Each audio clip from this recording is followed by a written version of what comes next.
సామాజిక అస్త్రం నెంబర్ 1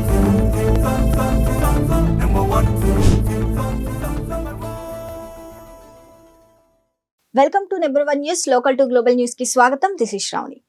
తమిళ భాష నుంచి కన్నడ భాష పుట్టిందని నటుడు కమల్ హాసన్ చేసిన వ్యాఖ్యలు కర్ణాటక రాష్ట్ర వ్యాప్తంగా నిరసనలకు దారితీసిన విషయం తెలిసిందే. కమల్ హాసన్ నటించిన థగ్ లైఫ్ సినిమా ప్రమోషన్ లో కమల్ ఈ వ్యాఖ్యలు చేశారు. దీనితో కర్ణాటకలో నిరసనలు హోరెత్తాయి. కమల్ సినిమా థగ్ లైఫ్ ను విడుదల కానివ్వమని తక్షణమే కమల్ హాసన్ కర్ణాటక ప్రజలకు క్షమాపణ చెప్పాలని డిమాండ్ చేశారు. అయితే క్షమాపణ చెప్పేందుకు కమల్ హాసన్ నిరాకరించడంతో సినిమాను అడ్డుకుంటామని Karnataka film chamber of commerce స్పష్టంగా చెప్పారు. దీనితో కమల్ హాసన్ తన సినిమా విడుదలకు అనుమతి కావాలని కర్ణాటక హైకోర్టుకు వెళ్లారు. కర్ణాటక హైకోర్టులో ఈ వివాదంపై విచారణ జరిగింది. కమల్ హాసన్ తరపు న్యాయవాది దయాన్ చిన్నప్ప కమల్ కన్నడ భాషను అవమానించలేదని, ఆయన వ్యాఖ్యలు ప్రేమతో చెప్పినవే అని వాదించారు. అయితే కోర్టు కమల్ కు కీలక సూచనలు చేసింది. మీరు సామాన్య వ్యక్తి కాదు, మీకు భాషా స్వేచ్ఛ ఉంది, కానీ అది ప్రజల మనోభావాలను గాయపరిచేలా ఉండకూడదని కోర్టు అభిప్రాయపడింది. మాటలు వెనక్కి తీసుకోలేము, కానీ క్షమాపణ చెప్పవచ్చు. కమల్ హాసన్ తన వ్యాఖ్యలపై క్షమాపణ చెప్పాలని, అలా చేస్తే వివాదం సద్దుమణుగుతుందని కోర్టు సూచించింది. ఈ వ్యాఖ్యలపై క్షమాపణ చెప్పాలని కర్ణాటక హైకోర్టు సూచించినప్పటికీ కమల్ హాసన్ క్షమాపణ చెప్పడానికి నిరాకరించారు. జూన్ 5న విడుదలయ్యే థగ్ లైఫ్ సినిమాను కర్ణాటక విడుదల చేయడం లేదని కమల్ హాసన్ ప్రకటించడం కోసం మెరుపు. ప్రపంచంలోనే ఎత్తైన రైల్వే బ్రిడ్జ్ అయిన చినాబ్ రైల్వే బ్రిడ్జ్ పై ప్రయాణించే తొలి వందే భారత్ రైలును ప్రధాని నరేంద్ర మోదీ ప్రారంభించనున్నారు. పర్యాటకానికి పెద్దపీట వేస్తున్న భారత రైల్వే శాఖ కొత్తగా వైష్ణోదేవి కట్రా వందే భారత్ ఎక్స్ప్రెస్ రైలును అందుబాటులోకి తెస్తుంది. జమ్మూ కాశ్మీర్ పర్యటించే వారికి మరింత విలువైన సేవలను ఈ హై స్పీడ్ రైలు అందించనుంది. రివర్ బెడ్ కు 359 మీటర్ల ఎగువన నిర్మితమై ప్రపంచంలోనే ఎత్తైన రైల్వే బ్రిడ్జ్ గా పేరున్న చినాబ్ రైల్వే బ్రిడ్జ్ పై వైష్ణోదేవి కట్రా శ్రీనగర్ వందే భారత్ రైలు ప్రయాణం సాగించనుంది. అంజీఘాట్ వంతెన, చినాబ్ వంతెన పూర్తి కావడంతోనే దేశంలోని ఇతర ప్రాంతాలతో జమ్మూ కాశ్మీర్ కు రైలు సేవల అనుసంధానం అవుతున్నాయి. వైష్ణోదేవి కట్రా శ్రీనగర్ మధ్య తొలిసారి నడిచే వందే భారత్ ఎక్స్ప్రెస్ రైలును ప్రధాని మంత్రి నరేంద్ర మోదీ ప్రారంభించనున్నారు. 272 కిలోమీటర్ల ఈ రైల్వే లైన్ ఏర్పాటుతో కేవలం 3 గంటల్లో గమ్యం చేరవచ్చు. ప్రస్తుతం కట్రా శ్రీనగర్ మధ్య రోడ్డు ప్రయాణానికి 6 నుంచి 7 గంటలు పడుతుంది. విమాన మార్గంలో చేరేందుకు గంట పడుతుంది. ఇప్పుడు వందే భారత్ రైలుతో వేగం, సౌకర్యవంతమైన ప్రయాణం అందుబాటులోకి రానుంది. పహల్గాం దాడి తర్వాత కాశ్మీర్ పర్యాటకం కుంటుపడుతుందనుకున్న పాకిస్తాన్ ఆలోచనలను పటాపంచలు చేస్తూ కాశ్మీర్లో పర్యాటకానికి మరింత ఊతమిచ్చేలా కేంద్రం వివిధ పథకాలను అమలు చేస్తుంది. మాజీ ముఖ్యమంత్రి వైఎస్ జగన్మోహన్ దాడి కేసును ఎదుర్కొంటున్న బాధితులను రిటైర్డ్ ఐపీఎస్ అధికారి ఏబీ వెంకటేశ్వరరావు పరామర్శించారు. గులకరాయి కేసులో నిందితులు సతీష్ ఇంటికి ఏబీ వెళ్లారు. సతీష్ తల్లి తండ్రులను అడిగి వివరాలు తెలుసుకున్నారు. మీడియాతో ఏబీ వెంకటేశ్వరరావు మాట్లాడుతూ మనుషులు వాళ్ళ జీవితాన్ని, శవాలను తొక్కుకుంటూ రాజకీయాలు చేసే వ్యక్తి జగన్ అంటూ మండిపడ్డారు. లేనిపోని దాన్ని తీసుకుని మభ్యపెట్టి రాజకీయం చేశారని విమర్శించారు. ఒక వడ్డెర కులస్తుడి జీవితాన్ని, అతని కుటుంబాన్ని నాశనం చేశారని ఆగ్రహం వ్యక్తం చేశారు.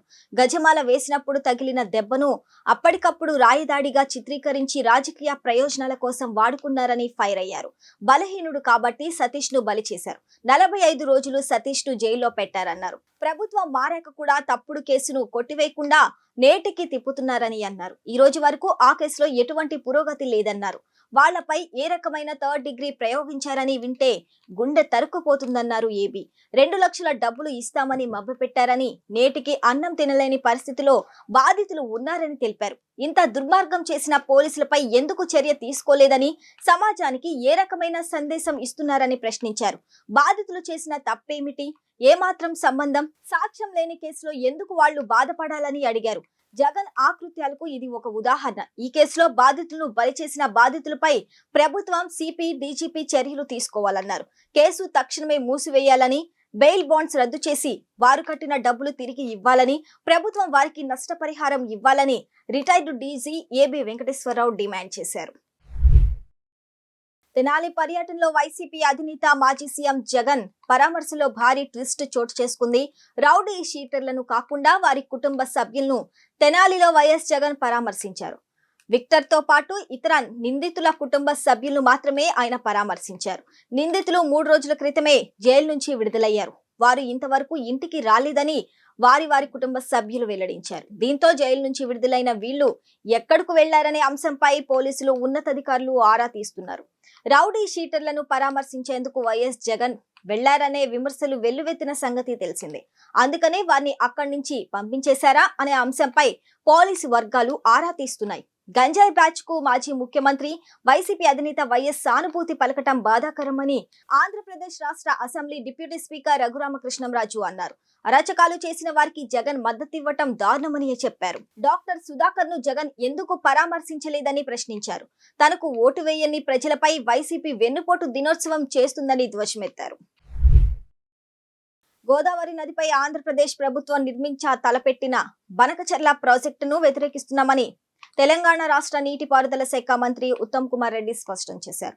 అందులో భాగంగా ఈ ప్రాజెక్టును అడ్డుకునేందుకు తాము ప్రయత్నాలు చేస్తున్నామని తెలిపారు. ఈ అంశాన్ని ఇప్పటికే కేంద్ర జలశక్తి శాఖ మంత్రి సిఆర్ పాటిల్ దృష్టికి తీసుకువెళ్లామన్నారు. ప్రాజెక్ట్ నిర్మించకుండా అడ్డుకోవాలని కేంద్ర మంత్రిని కోరామని చెప్పారు. ప్రాజెక్ట్ నిర్మాణాన్ని అడ్డుకోవడానికి ఇంకా ఎలాంటి ప్రయత్నాలు చేయాలో అవన్నీ చేస్తామని మంత్రి ఉత్తమ్ కుమార్ రెడ్డి తెలిపారు. గోదావరి నదికి వరద పోటెత్తే క్రమంలో నీరు సముద్రం పాలవుతుంది. ఈ నేపథ్యంలో ఆ నీటిని ప్రజా ప్రయోజనాల కోసం మళ్లించాలని ఏపీలోని కూటమి ప్రభుత్వం నిర్ణయించింది. అందులో భాగంగా బనకచెర్ల ప్రాజెక్ట్ నిర్మాణం ద్వారా ఆ వరద నీటిని రాయలసీమతో పాటు ఉమ్మడి నెల్లూరు, ప్రకాశం జిల్లాలకు మళ్లించాలని భావించింది. తద్వారా సాగునీటి అవసరాలు తీర్చవచ్చని చెప్పింది. ప్రాజెక్ట్ నిర్మాణంపై కేంద్రంతో ఇప్పటికే సీఎం చంద్రబాబు నాయుడు చర్చించారు. ప్రాజెక్ట్ నిర్మాణం వల్ల కలిగే లాభాలను సైతం కేంద్రానికి లేఖ ద్వారా సీఎం చంద్రబాబు వివరించారు.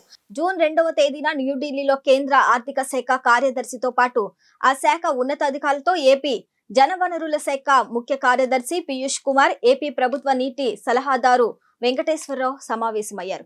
ప్రాజెక్ట్ నిర్మాణం వల్ల తెలంగాణకు ఏమైనా నష్టం జరిగే అవకాశం ఉందా అనే విషయాన్ని కేంద్ర ఆర్థిక శాఖ అధికారులు, ఏపీ అధికారులు ప్రశ్నించగా వాటికి సైతం రాష్ట్ర అధికారులు స్పష్టమైన వివరణ ఇచ్చినట్లు తెలుస్తుంది. ఈ బనకచెర్ల ప్రాజెక్టును ఏపీ ప్రభుత్వం 81,000 కోట్లతో తలపెట్టిన సంగతి తెలిసిందే. ముఖ్యమంత్రి చంద్రబాబు నాయుడుని ఉద్దేశించి మాజీ సీఎం వైఎస్ జగన్ చేసిన వ్యాఖ్యలపై మంత్రులు తీవ్ర స్థాయిలో విరుచుకుపడ్డారు. సీఎం చంద్రబాబు గురించే మాట్లాడే అర్హత జగన్ కు లేదంటూ ఫైర్ అయ్యారు. మంత్రి సవిత మాట్లాడుతూ జగన్ ఒక రంగుల రెడ్డి అని, ఆయనవి చీప్ పాలిటిక్స్ అంటూ విరుచుకుపడ్డారు. తల్లిని చెల్లిని మోసం చేసింది జగన్ అని వ్యాఖ్యలు చేశారు. గతంలో ఏపీని గంజాయి రాష్ట్రంగా మార్చారని, గత 5 ఏళ్లలో దళితులపై దాడులు ఎలా చేశారో చూశామన్నారు. జగన్ రౌడీ షీటర్లను పరామర్శించడం అంటే అరాచకాలను ప్రోత్సహించడమే అని అన్నారు. జగన్ ఖబర్దార్, మీకు చంద్రబాబు గురించి మాట్లాడే అర్హత లేదు అని హెచ్చరించారు సవిత. అన్నమయ్య జిల్లాలో డ్యాం కొట్టుకుపోయి 42 మంది చనిపోతే ఎందుకు పరామర్శించలేదని ప్రశ్నించారు. తల్లికి చెల్లికి వెన్నుపోటు పొడిచింది జగన్ కాదా అని ప్రశ్నించారు. ప్రజలు ఎందుకు బుద్ధి చెప్పారో ఇప్పటికైనా తెలుసుకోవాలని హితవు పలికారు సవిత. వైఎస్ వివేకాను చంపితే వాళ్లకు ఎందుకు న్యాయం చేయలేదని నిలదీశారు. ఎన్నికల హామీలు ఎన్ని అమలు చేశారో చర్చకు సిద్ధమా అంటూ సవాల్ విసిరారు. రైతులను జగన్ ఎలా మోసం చేశారో తెలుసన్నారు. పింఛన్లు 3,000 నుంచి 4,000కు ఒకేసారి పెంచామని, దేశంలో ఇంత పెద్ద ఎత్తున పింఛన్ ఇచ్చే ప్రభుత్వం ఎక్కడ ఉందో చూపించు అంటూ జగన్ కు సవాల్ విసిరారు. సూపర్ 6 పథకాలు అమలు చేస్తామని మంత్రి సవిత అన్నారు. ఏపీ లిక్కర్ స్కామ్ కేసులో నిందితుల రిమాండ్ ను విజయవాడ కోర్టు పొడిగించింది. ఈ కేసులో 7 నిందితుల రిమాండ్ ముగిసింది. రాజ్ కసిరెడ్డి, సజ్జల శ్రీధర్ రెడ్డి, చాణిక్య, దిలీప్, ధనుంజయ రెడ్డి, కృష్ణమోహన్ రెడ్డి, బాలాజీ, గోవిందప్పలను సిట్ అధికారులు కోర్టులో హాజరుపరిచారు. దీంతో 7 నిందితులకు ఈ నెల 17 వరకు రిమాండ్ పొడిగిస్తూ విజయవాడ కోర్టు ఉత్తర్వులు జారీ చేసింది. అయితే లిక్కర్ కేసు నిందితుల రిమాండ్ పొడిగింపు సమయంలో రిమాండ్ పొడిగింపునకు ఇంతమంది అవసరమంటూ సిబిఐ కోర్టు న్యాయాధికారి కీలక వ్యాఖ్యలు చేశారు. కోర్టుకు వచ్చిన నిందితుల కోసం వారి కుటుంబ సభ్యులు, వైసీపీ నాయకులు తరలివచ్చారు. నిందితులను కోర్టులో హాజరుపరచగానే వీరంతా కూడా లోపలకు ప్రవేశించారు. ఈ క్రమంలో న్యాయమూర్తి ఘాటుగా స్పందించారు. సాఫీగా రిమాండ్ పొడిగింపు జరిగే దానికోసం ఇంత హడావుడి అవసరమా అంటూ ప్రశ్నించారు. ఇదే జరిగితే ఇప్పటి వరకు తెరిచి ఉన్న తలుపులు మూసుకుపోతాయంటూ సిబిఐ కోర్టు న్యాయాధికారి వ్యాఖ్యానించారు. ఈ కేసుకు సంబంధించి ఇప్పటికే అరెస్టు చేసిన 7 నిందితులను కూడా పలు దఫాలుగా కస్టడీలోకి తీసుకొని విచారించింది సిట్. నలుగురు చుట్టూనే మద్యం వ్యవహారం మొత్తం నడిచినట్లు ఇప్పటికే సిట్ అధికారులు నిర్ధారణకు వచ్చారు. మద్యం కుంభకోణంలో ప్రధానంగా వీరి పాత్ర ఉన్నట్లు చెప్తున్నారు. వీరి వెనుక ఉన్న అసలు బాస్ ఎవరనే దానిపై నిర్ధారణకు వచ్చిన సిట్ అతనికి సంబంధించిన వివరాలను సేకరించే పనిలో ఉన్నట్లు తెలుస్తుంది. ఈ పరిణామాల నేపథ్యంలో మరో వారం 10 రోజుల్లోనే మద్యం కుంభకోణం కేసుకు సంబంధించి మరిన్ని అరెస్టులు జరిగే అవకాశాలు ఉన్నట్లు సమాచారం. ఈ నెల 17 వరకు రిమాండ్ పొడిగిస్తూ కోర్టు ఉత్తర్వులు ఇచ్చింది. దీంతో ఏడుగురు నిందితులను సిట్ అధికారులు తిరిగి విజయవాడ జిల్లా జైలుకు తరలించారు.